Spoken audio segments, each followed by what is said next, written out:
Tout ce que vous voulez que les autres fassent pour vous, faites-le de même pour eux. Hello vivant, comment tu vas ce matin?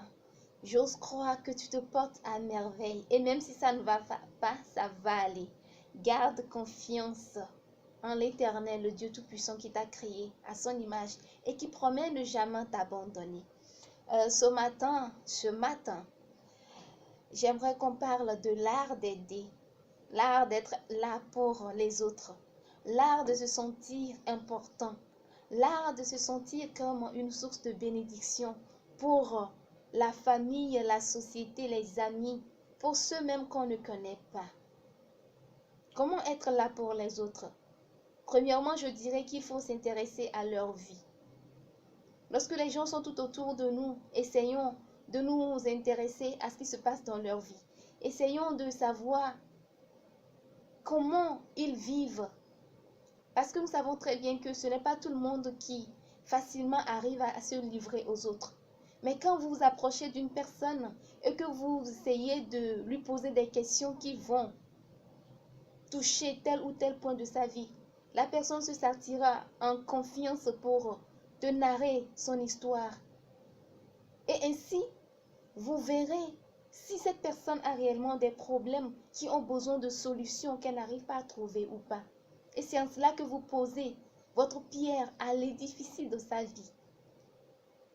Deuxième chose, toujours être disponible.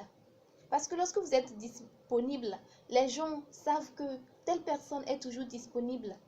Telle personne est de bon cœur. Et si je vais vers elle pour lui dire ce qui ne va pas dans ma vie ou tel problème que je rencontre, cette personne saura m'aider ou saura vers qui me diriger pour m'aider. Et être flexible. Troisième chose, je dirais, il faut être flexible. Ne pas être rigide. Et dans cette flexibilité-là, je parlerai de l'amour. Lorsque vous êtes flexible, les gens savent que vous ne jugez pas.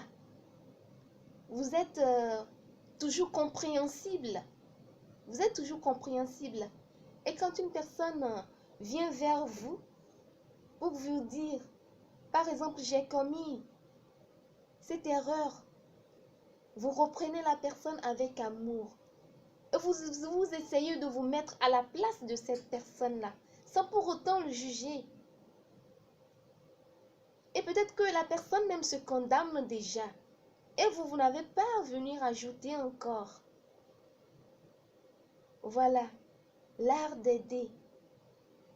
Et de se sentir, vous-même vous vous sentirez important. Vous vous sentirez tellement béni que vous êtes là pour les autres. Et peut-être même que vous pensez que vous n'êtes rien dans cette vie. Mais les gens quelque part d'autre vous béniront. En présence des gens, ils diront, oh cette personne, j'avais tel ou tel problème.